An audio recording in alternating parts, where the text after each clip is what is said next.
Hi guys, welcome back to more MotoGP 2016. Last episode was a pretty decent one, even though there wasn't too much action in it.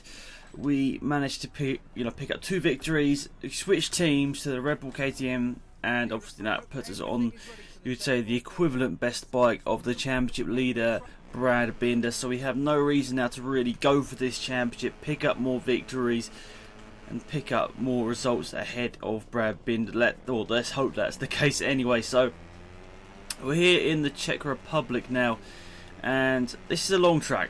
This is probably the longest track on the calendar. I think you can correct me wrong. I think it's definitely the longest in terms of time. But okay, then what's everyone doing to turn 1? Oh, that's what everyone's doing to turn 1. They're taking a very different line. But now we're going to sort of sweep back slightly on the grass there, but that's gained us up a few positions. You can see now battling away for 4th place, Valentino Navarro and Binder, all battling right at the front here with loads of other people just behind. Who's that coming down the inside? Is that Bastianini? I'm not actually too sure who. Well, number 33 is Quartararo, maybe actually. Anyway, past Brad Binder now, but surely he's going to get a better run out of that corner than me. Is he? He's right up behind me here. He's going to go to the outside. Not sure that's really where you want to go for an overtake on a MotoGP bike, to be perfectly honest. Oh, we've just got over the massive sausage curb. That's lost us a bit of time. It's a bit frustrating. Die down the inside, maybe? No, Brad Binder's got that one covered with a different line, but now we're going to go for a different line. Oh, that nearly worked out there. We nearly got a good run through there, but there wasn't any track to go past Brad Binder there. Looking to the inside once again.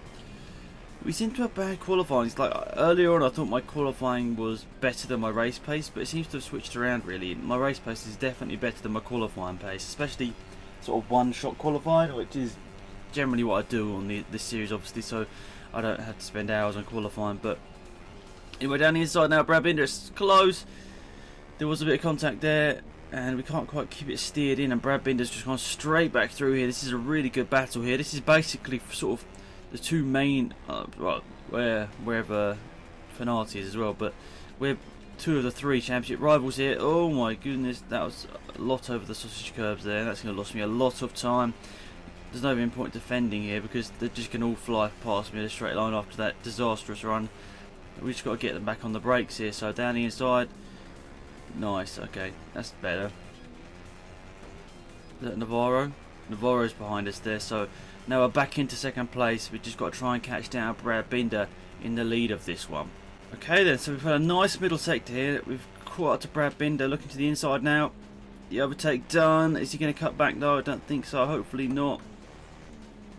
It's quite close stuff here. The 2 Red Bull KTM, or 2 of the 3. I'm not too sure. I'm not even sure who my 3rd teammate or 2nd teammate I should say is. I really don't know. But anyway, it's close stuff here. Brad Binder is going to go past me on the corner. I don't know. We're going to go a little bit deep into the corner, but hopefully still a good run through here. It's good enough. We're just about still in the lead of this race.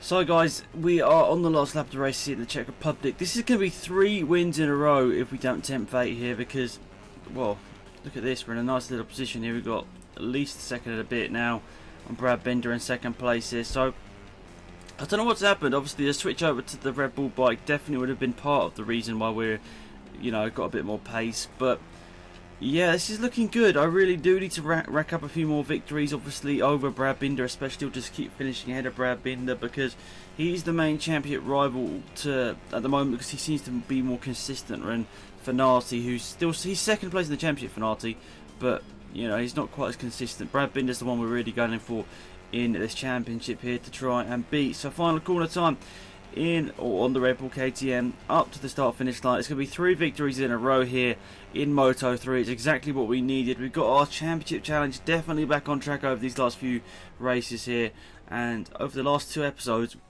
it's been pretty decent basically. Look at how fast is that time. How much is the difficulty, for anyone wondering? That is just a legitimate sort of lap time over the AI. I mean, I don't know what's happened with their slow round here or not, but previous MotoGP games I've never been any good at this track, and well, not been no good at it, but sorry, I skipped the standings there, but I've not been rubbish at this track, but it's definitely not been my favourite track. So I'm not too sure what's happening there, but I think we've got a Valentino Rossi sort of thing up next, so we'll see what happens there. But yeah, see you there. Right guys, so we got a little Valentino Rossi Academy race here, and Well, you know, we qualified second place in the group, which is decent. Of course, Rossi's going to qualify first. I mean, no one's allowed to qualify first ahead of him.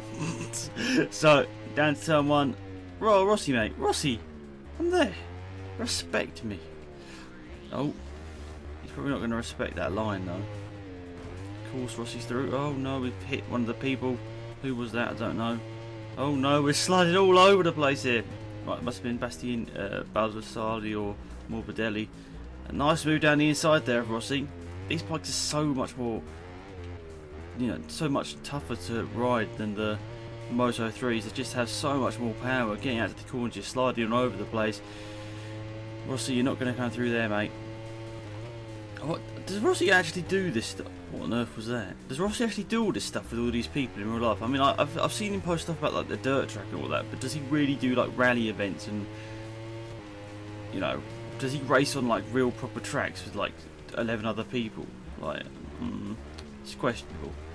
I don't know if he does. That's really cool. I mean, obviously you're part of his, you know, little community. That's pretty cool stuff. But I don't know. Does it really happen? Well, this hasn't been the most fun race in the world. I'm not gonna lie, guys. I mean, for some reason they're all sort of Rossi sort of.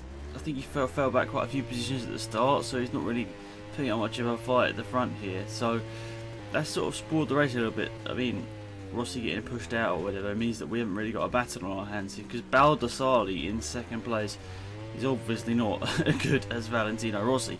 So we've sort of stormed away with this one. So it's going to be quite incredible. 4 races in the last 2 episodes, and we're going to win every single one of them, maybe, possibly, if we don't crash.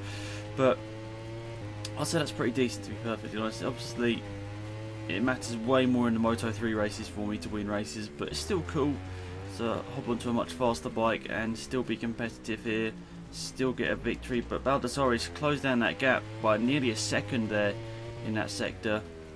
So we're not really pushing it too much. Oh, slight mistake through there.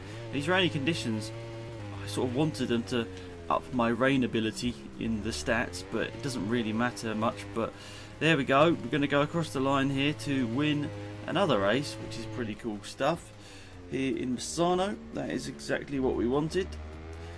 Look at the grandstands. The fans are going crazy. Rossi finished 4th, so he's not probably very happy with that, getting a bit caught up in a battle behind. So we're gonna get that rain ability. Yes, we've got that rain ability up to 50, boys, which is good. Oh, what, 52? Okay, I suppose there's less, as there is less rainy races. When you do get to a rainy race, it counts for more, I guess. Maybe, possibly, maybe not, I don't know. So yeah, crazy things going on in this episode, guys. Thanks for watching. Hopefully you enjoyed it. I'll see you next time for more MotoGP. It's been AlexZAfRo. Goodbye.